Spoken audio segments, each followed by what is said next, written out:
ഗുരുദേവന്റെ അദ്വൈത ദീപയിലെ 16ാമത്തെ ശ്ലോകമാണ് നാം ഇന്ന് പഠിക്കുന്നത്.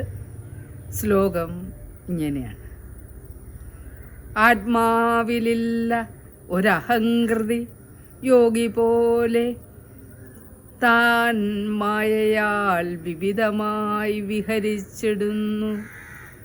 യോഗസ്ഥനായി നിലയിൽ നിന്നിളകാതെ കായവ്യൂഹം ധരിച്ച് വിഹരിച്ചിടും ഇങ്ങ് യോഗി. ആത്മാവിലില്ല ഒരഹങ്കൃതി. ആത്മാവിൽ അഹങ്കൃതിയേയില്ല, അഹങ്കാരമേയില്ല. അഹങ്കാരം മാറിയാൽ മാത്രമേ, ഉപേക്ഷിച്ചാൽ മാത്രമേ നമുക്ക് ആത്മാവിനെ കണ്ടെത്താൻ സാധിക്കുകയുള്ളൂ. സിനിമ കാണിക്കുന്ന സമയത്ത് സ്ക്രീനിൻ്റെ മുമ്പിൽ ഒരു കർട്ടൻ ഇട്ടാൽ അതിൽ നല്ല വ്യക്തമായി കാണാൻ സാധിക്കില്ല. ആ സ്ക്രീൻ, വെളുത്ത സ്ക്രീൻ കാണണം. അതിലൂടെ ഒരു വെളിച്ചത്തിലൂടെയാണ് ഫിലിമിൽ ഒളിഞ്ഞിരിക്കുന്ന നടനും നടിയും ഒക്കെ കരയുകയും ചിരിക്കുകയും ചെയ്യുന്നത്. അതിലൂടെ വെളിച്ചം കടന്നു വരുമ്പോൾ മാത്രമാണ് അത് രൂപങ്ങളായി മാറുന്നത്. അതുപോലെ ഒരു സ്ക്രീൻ പോലെ വെണ്മയാർന്ന ആത്മാവ് വിലസുമ്പോഴാണ് നമുക്ക് ആത്മസാക്ഷാത്കാരം കിട്ടി എന്ന് പറയുന്നത്. നമ്മുടെ ബോധം പ്രകാശമാനമായിരിക്കും. അപ്പോൾ അതിൻ്റെ മുൻപിൽ നടക്കുന്ന ചിരിയോ കളിയോ വിഷമമോ ഒന്നും അഹങ്കാരത്തിൽ നിന്നുണ്ടാകുന്നത്, അത് ഒരിക്കലും ആത്മാവിനെ സ്പർശിക്കുന്നില്ല. അതാണ് പറയുന്നത്, ആത്മാവിലില്ല ഒരഹങ്കൃതി. ഞാൻ ഉണ്ട് എന്ന തോന്നലിലാണ് നമ്മൾ ഓരോ ഭാവങ്ങളും കരച്ചിലും സ്നേഹവും ഒക്കെ പ്രകടിപ്പിക്കുന്നത്. അപ്പോൾ ആത്മാവിനെ ഇതൊന്നും സ്പർശിക്കാറില്ല. ഏതുപോലെയാണ് ഒരു കഥകളി നടത്താൻ സമയത്ത് അവിടെ നടന്മാർ വന്നിരിക്കുന്നു. വിളക്ക് വന്ന് വയ്ക്കുമ്പോഴാണ് നടന്മാർ പ്രത്യക്ഷപ്പെടുന്നത്. അവിടെ നിന്ന് പല വേഷങ്ങൾ, പല ഭാവങ്ങൾ അവരഭിനയിക്കും. പക്ഷെ വിളക്കിന് ഒരു വ്യത്യാസവുമില്ല. വിളക്ക് അതിന് ദീപം കൊടുത്തുകൊണ്ട് നിൽക്കുകയല്ലാതെ അതിന് ഈ ഭാവമൊന്നും സ്പർശിക്കാറില്ല. അതേപോലെ ആത്മാവിനെ ഇതൊന്നും സ്പർശിക്കാറില്ല. ആത്മാവിലില്ല ഒരഹങ്കൃതി, യോഗി പോലെ. അവിടെ രൂപം ഉപയോഗിച്ചിരിക്കുകയാണ് ഗുരു. യോഗി പോലെ, യോഗി എപ്രകാരമാണോ താൻ മായയാൽ വിവിധമായി വിഹരിച്ചിടുന്നു. യോഗിയെ പോലെ ഇങ്ങനെ നിൽക്കുകയാണ്. കാരണം ആത്മാവ് തൻ്റെ മായാശക്തി കൊണ്ട് വിവിധമായി വിഹരിച്ചിടുന്നു. ഇവിടെ പല കഥാപാത്രങ്ങളെ അദ്ദേഹം സൃഷ്ടിച്ച് രസിക്കുന്നു. പക്ഷെ അത് നാം മനസ്സിലാക്കണമല്ലോ.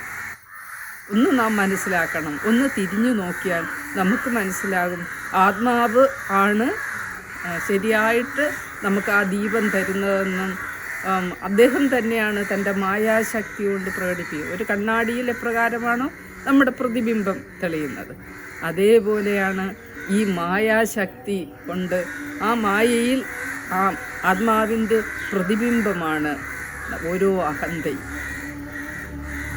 പ്രതിബിംബമാണ്. അപ്പോൾ പ്രതിബിംബം ഉള്ളതല്ല. അതാണ് പറയുന്നത്. കണ്ണാടിയിൽ നിന്ന് മുമ്പിൽ നിന്ന് നാം മാറിക്കഴിഞ്ഞാൽ അവിടെ ഒന്നുമില്ല, കണ്ണാടി മാത്രമേ ഉള്ളൂ. അപ്പോൾ അതുപോലെയാണ് ആത്മാവിലില്ല ഒരഹങ്കൃതി, യോഗി പോലെ താൻ മായയാൽ വിവിധമായി വിഹരിച്ചിടുന്നു. യോഗി എപ്രകാരമാണോ, യോഗിയെപ്പോലെ, യോഗി എപ്രകാരമാണ് വിഹരിച്ചിടുന്നത്. ഈ ലോകത്ത് ശ്രീനാരായണ ഗുരുവാണെങ്കിലും മറ്റുള്ള എല്ലാ സന്യാസി ശ്രേഷ്ഠന്മാരും ആ സത്യം കണ്ടെത്തിയിട്ട് അവർ പല പല രൂപത്തിൽ ഇവിടെ വിഹരിച്ചിട്ടുണ്ട്.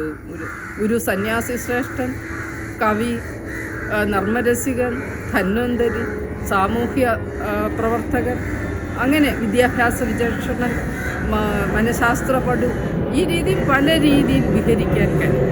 അങ്ങനെ വിഹരിച്ച് വിജയിച്ചിട്ടുള്ള ഒരാളാണ് ഗുരുക്കന്മാർ. അപ്പോൾ ഇത് നമുക്ക് പല രൂപത്തിൽ നമുക്ക് ആടാൻ നമുക്ക് സാധിക്കും, പല വേഷം നമുക്ക് കെട്ടാൻ സാധിക്കും.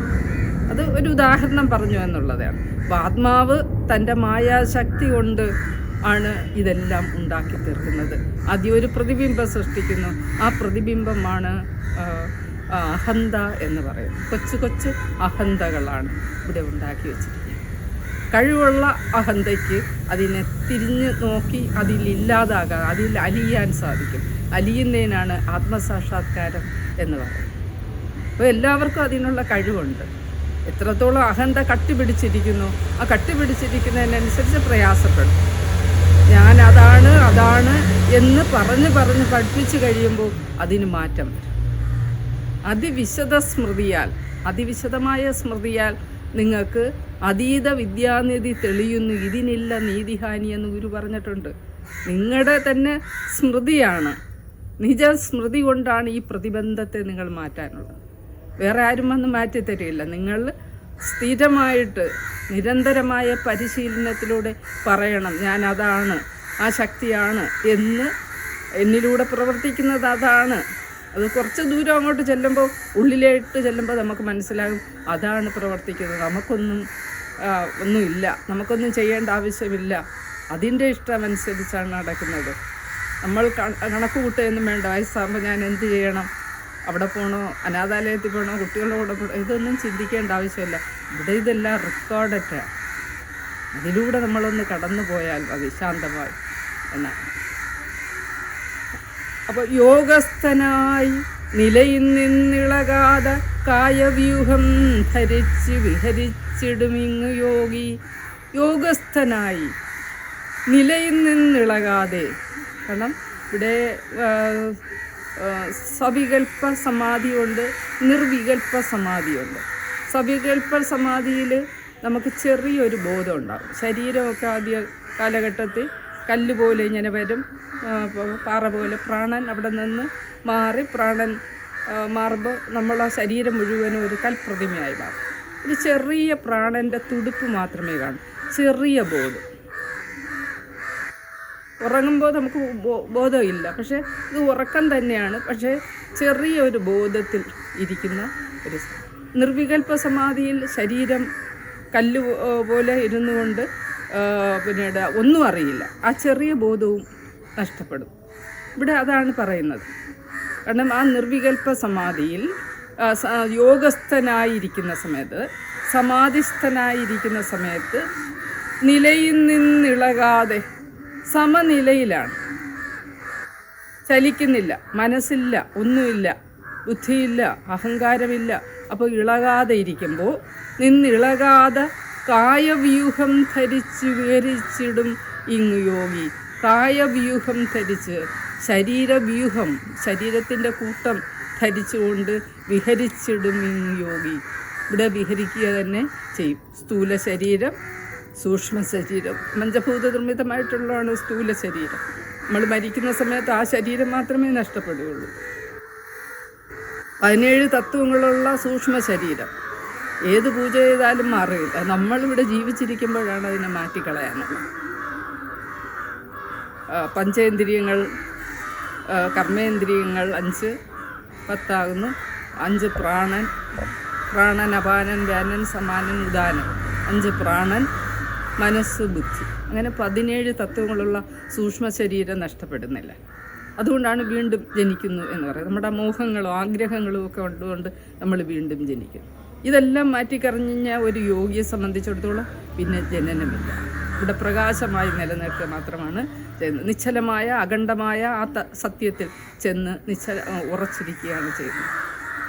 അപ്പോൾ യോഗസ്ഥനായി നിലയിൽ നിന്നിളകാതെ കായവ്യൂഹം ധരിച്ച്, ശരീരമാകുന്ന വ്യൂഹം ധരിച്ചുകൊണ്ട്, സ്ഥൂല ശരീരവും സൂക്ഷ്മ ശരീരവും വാസനാശരീരം എന്ന് വെച്ചാൽ നമുക്ക് പല ആഗ്രഹങ്ങൾ, പല ജന്മത്തിലെ പല ആഗ്രഹങ്ങളുമായിട്ടാണ് നമ്മളിവിടെ വന്നിരിക്കുന്നത്. ആ കാരണ ശരീരം മാഞ്ഞു പോകാൻ പ്രയാസമാണ്. അത് നമ്മുടെ അനാഹത ചക്രത്തിൽ നിന്ന് ഉയർന്നു വരുന്ന സംഗീതം കേട്ട്, ദേവരാഗങ്ങൾ കേട്ടുകൊണ്ടാണ് അത് അലിഞ്ഞില്ലാതാവുകയാണ്. അപ്പം മനസ്സ് ശുദ്ധമാകുമ്പോൾ ബുദ്ധി പ്രകാശിക്കുമ്പോൾ സ്വാഭാവികമായിട്ട് ആ പ്രകാശം കൊണ്ട് അഹങ്കാരം പ്രകാശിക്കും. അഹങ്കാരം പ്രകാശിച്ചു കഴിയുമ്പോൾ നമ്മളതിൽ ചെന്ന് അഹം ശക്തമാകുന്നു, ചെറുതാകുന്നു, ആ അഖണ്ഡമായി തത്വത്തിൽ ചെന്ന് എത്തുകയും ചെയ്യും. ഇതാണ് സംഭവിക്കുന്നത്. യോഗസ്ഥനായി നിലയിൽ നിന്നിളകാതെ കായവ്യൂഹം ധരിച്ച് വിഹരിച്ചിടും ഇങ്ങ് യോഗി. ഇവിടെ ഈ സത്യത്തെ കണ്ടെത്തിയിട്ട് ഇവിടെ കായവ്യൂഹം ധരിച്ച് വിഹരിക്കുകയാണ് യോഗി ചെയ്യുന്നത്. അതേപോലെ തന്നെയാണ് ആത്മാവും തൻ്റെ പ്രതിബിംബങ്ങളിലൂടെ മായാശക്തി കൊണ്ട് പലത് കാണിക്കുന്നതാണ് നാം ഓരോരുത്തരും. അത് മനസ്സിലാക്കുക. അതിനനുസരിച്ച് പോവുകയാണെങ്കിൽ നമുക്ക് പ്രശ്നങ്ങളില്ല. ഏതിനെങ്കിലും ഒന്ന് എതിർക്കാനായിട്ട് നമ്മൾ നോക്കുമ്പോൾ പ്രശ്നങ്ങളാണ്. അപ്പോഴാണ് നമുക്ക് പ്രോബ്ലം ഉണ്ടാകുന്നത്. അപ്പോൾ നമ്മൾ അതിനനുസരിച്ച് മനസ്സിലാക്കിയിട്ട് അത് നമ്മൾ ഏതിലൂടെയൊക്കെ നീതരാക്കുന്നു, ദുഃഖത്തിലൂടെയാണോ സന്തോഷത്തിലൂടെയാണോ എങ്ങനെ കൊണ്ടുപോകുന്നു, അതിനനുസരിച്ച് പോകുമ്പോൾ നമുക്ക് ദുഃഖമില്ല. ജീവിതം മനോഹരമാകും. ജീവിതം ഒരു പരമമായ ഒരു കലയാണ്.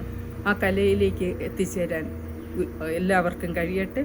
നന്ദി, നമസ്കാരം.